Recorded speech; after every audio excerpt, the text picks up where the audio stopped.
So we left off at Sinbad. Right. I mean, we got a handful of. I mean, my boy Sharif, Chosen Few. Right. Victory Rider. That's the only Victory Rider that I will ever shout out. Sharif, you're making it hard on the brother, man. Right. But I love you, and it just is what it is. So shout out to Sharif from Chosen Few. I mean, that's in my era, in my time. And then you got people that argue with me all the time. Say, Smiley ain't the only one. People been doing this. Like, shout out to Big OG Nate from Rare Breed, one of the founders. I mean, come on, right. man. Nate is a legend. He done retired 4 or 5 odometers. I mean, come right. on. But right. I'm saying, in my era, on my age bracket, in my time, man. It needs, and I guess you could say it needs since 2010, 2011. I could say, yeah, since 2007 and above. Right. You feel what I'm saying? Right. In my era, in my time, Smiley is hands down, unquestionable. Is the man. I mean, trust me. He just do it for the hell of it, just to do it. If I called him right now and bet him $200 that he wouldn't come here and be here in 4 days for whatever reason, I would lose that $200. Oh yeah, for sure. And it's gonna cost him way more than that to get down here. To get down here. So I mean, that's just what it is. And don't get me wrong, man. I love anybody that's riding a motorcycle, and not that I don't love the ones that don't ride their motorcycle. But please get out of my way. But the ones that are riding their motorcycle, dude, let's ride, man. Okay. If you and this is, I'm gonna tell you like this. As a certified ground pounder and yonder getter, because everybody been using the word yonder, y'all been misusing it, throwing it around, and I'm tired of that. Also, the word is patented by me. I'm the one that invented the word. Snowman perfected the word. That's in the video. He will tell you that himself. If you have not been on your motorcycle and been able to pull up and park next to Smiley motorcycle, right, you are not a ground pounder. Okay, I understand that. I understand that. And that's I'm talking about from wherever you're from. From wherever you're from, anywhere in 48 states of the world, United States, if you have not had a chance to pull up next to him on his motorcycle, then I'm willing to say you are not a ground pounder. And I got my reasons for saying that, but that's that. So okay, so now, next question. If you could sum it all up, what is the vision for the FHO movement? Recently, I don't know if you saw the last video I did with my thank you video. First off, again, I want to thank everybody. I'm over 1 million views. I just reached it last night. I think you said 1.2. I'm at 1,200,000. I'm saying not okay. 200. I'm at 1,200,000 as of today. Okay. Congratulations. Just across 1 million. And I understand this. That don't mean that I get $1 million. That don't mean that I get $100,000, $10,000, nothing. All I'm saying for me is you have to understand this. I'm a city boy from Compton, California, who have always just been me. I'm a clown. I love to have fun. I'm a very spiritual person, the whole 9 yards.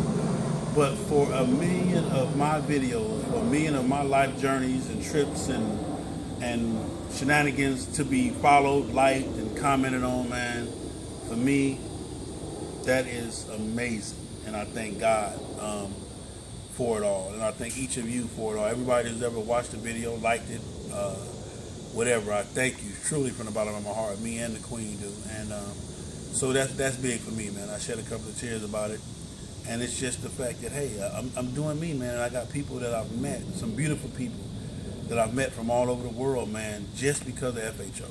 So the further vision for FHO is we're looking for a TV show. Anybody that can make that happen, anybody got any connects, holler at your boy. How can they get in contact with you? You got 2 ways. My email address is fastharleys with an S only @gmail.com.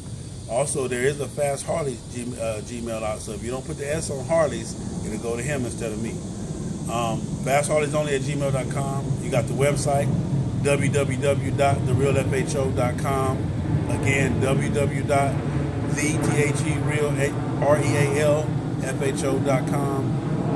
Facebook, YouTube, whatever. But those are one of the things I want to do. I want to do an FHO All-Star team. It's a lot of different ideas, man. Me and Snow got some big stuff we're working on. Right. So stay tuned for his video as well, where he announces that. How about what's up and coming for FHO? July 19th. I got 8 or 9 or 10 of the fastest baggers in the world coming to Atlanta. Okay. And then in September, I want to say mid-September, I got another race that's being put together where I'm going to have some of your heavy hitters there, Zoe, Gaddafi, and Snow. And we coming to Bully, North Carolina. Okay. So again, like I said, I got July 19th is big for FHO. I got 8 of the fastest baggers in the world coming to Atlanta to get down during the Kings weekend that Sunday. August, we got the roundup. I don't really have too much to do with that, but I'll be at the exclusive sound booth with a few T-shirts and just answering questions and hanging out. Right. So that's big for me. Anytime I get to hang out with the man Chris, that's a beautiful thing. This bike will be on display for the Yonder edition. For those that don't want to do anything in their bags, this is our setup right here that you'll really appreciate. That it's been tested, it's been proven that you can hear it when you're riding and going wherever you're going. And like I said earlier in the video that we did, it makes no sense to change that radio out. Just make a few additions to it and you good. Yeah, so he's definitely right about that. Just asking God really right now to just bless FHO, man. People have been wanting to see it. You guys want to see it. I want to put together a good quality product. Also, I am involved as a technical advisor, writer, and I'll be doing a couple of guest appearances on the show, The Real Bikers of Atlanta. A lot of people are worried about it being, clown in Atlanta, being buffoonery, and I promise you, as long as I'm involved, it will not be that. We're working with the writers real tough to keep it as real as possible to bring you a decent show, but it is about female riders and what they bring to the table. And again, this is just a spinoff. We're going to start here, then we're going to go to wherever. The sky's going to be the limit. And like I said, prayerfully, FHO will have its own show one day where we get to do it the way we want to do it. Now, to go back to what you just said, female riders. Okay. Everybody has their opinion about them. Me personally, Angels. They setting the bar super high, man. And again, first ladies out of California, I think Right. California. Right. You got first ladies. I heard about them riding real tough. And Central Florida. Yeah, Central Florida Queen of the South. That's still part of the family. But then you got I think Glow. I think Glow at one time was on point. Right. Out of Texas. But you got some females out there doing them things. Them Hardy's Angels though, they setting the bar, man. I never not seen them at a major event on the ground. No, I'm saying, but out of state. Out of state on the ground. That's what I mean. I'm gonna tell you what I think that they've done that has really made all of us look stupid. All Kings, Rare Breed, or whatever. And there's no disrespect to any of the organizations, but they can actually split up and go to 2 different parts of the world. They can have 10 go to Tennessee and the other 10 go to Virginia. You know what I'm saying? Right. They've mastered that, man, where if they're going to say, hey, who want to go here, who want to go there, and then they go. You know what I'm saying? And that's something that we haven't been able to do, man. You know, it's either all of us going to go here or none of us going to go there. Right, right, so right. That's just a real major shout out to the Harley's Angels, man, doing their thing. President Spicy. They just doing their thing, man. They got a lot, and they still got so much more to do. Right, right. They're taking in members. They got all races. That's another thing that they bridged the gap on that. Wow. Yeah, okay. They got all races in Harley's Angels. It's not just an all black female motorcycle club. So I mean, on some real stuff, man. The bar is being set tremendously high for you ladies. And again, they riding big bikes. They riding full dresses. Everything. Yeah. Harley, everything. That I take that from a book out of your, a page out of your book. 15 everything. 15 everything, player. A lot of us out here ain't got a 15 everything. They got 2 or 3 of them, I believe. So, I mean, they just doing their thing, man. And it's beautiful. I mean, I'm going to tell you something, man.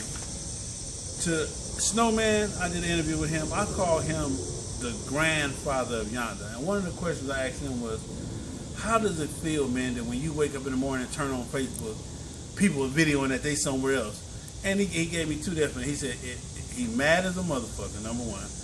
But inside, I mean, deep down inside, he feels good. But he's mad because me and him And we the kind of people, we want to be everywhere you go, we want to go. Right. If you leave, hey, well, hold on, I'm coming with you. So it's kind of a gift and a curse. But for him, man, you have to understand that for a while he was doing it by himself on a continuous basis. Right. Shout out to Ballhead and them who's been doing it. I think he said Kevin Singleton from King of the South got it incomplete. He only did it halfway. Okay. And, you know, Ballhead. And then he said they got incomplete, but Ballhead have been all around the world. So, I mean, and these are what I'm calling, you know, timed and planned trips. But Snowman said what he's seeing now, man, he's just seeing every day he wake up and turn on and just wake up, God bless him, and wake up and turn on the Facebook, somebody somewhere, and it just feels good. And yeah. I call him the grandfather of the Yonder movement. So. Okay. So now we're gonna wrap this up real quick with maybe one or two more questions. And what I'm thinking is that when people call you and ask you, Sel, what kind of bars you think, or what kind of wheels you think, or just your opinion from where you once came to where you are today, how does that make you feel? I mean, it makes me feel good. And the biggest thing, like I tell people, is this. You guys are blessed to have a Snowman, a Sale, a Big Punchy, because we done it all. We done spent $1 million doing it the wrong way. Now we can officially tell you how to do it cost effectively the right way. Right. So don't be ashamed to call us, because it's not about we're not gonna help you because we don't want your bike to be flawed than ours, because everybody got his own flavor and his own style. Right. So that's the advantage that a lot of you guys have. You guys have me now.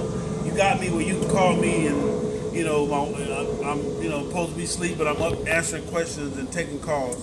And again, every bike, me and you can have the same exact color bike, same exact bike, but your bike is gonna have your identity, my bike is gonna have my identity.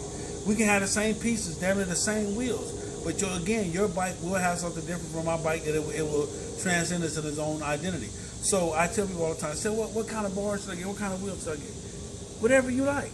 You know, take your time, pick whatever you like. All I'm saying is that if you buy wheels, buy two. Oh, please, buy two. You know what I'm saying? I think that's for the we're going to use a politically correct term for the other Americans that are into the big wheel, stocky boo-boo back wheel deal. Whatever you do, wheels is plural. It's a plural word, wheels. It's just like shoes.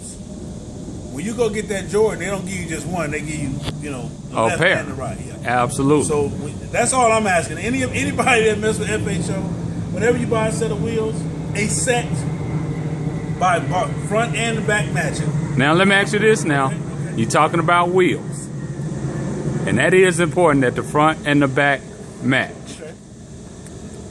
Like Jordans, when you buy Jordans, you buy matching socks, you buy matching shorts, and matching shirt. So when you make sure you make this really clear, don't get a damn Dunlop stock back tire and a Metzler front tire.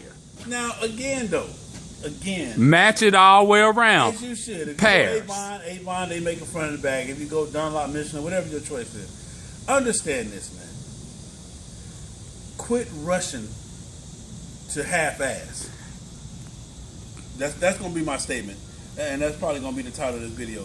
Stop rushing to be half-ass. Take your time and be all ass. You feel what I'm saying? Absolutely.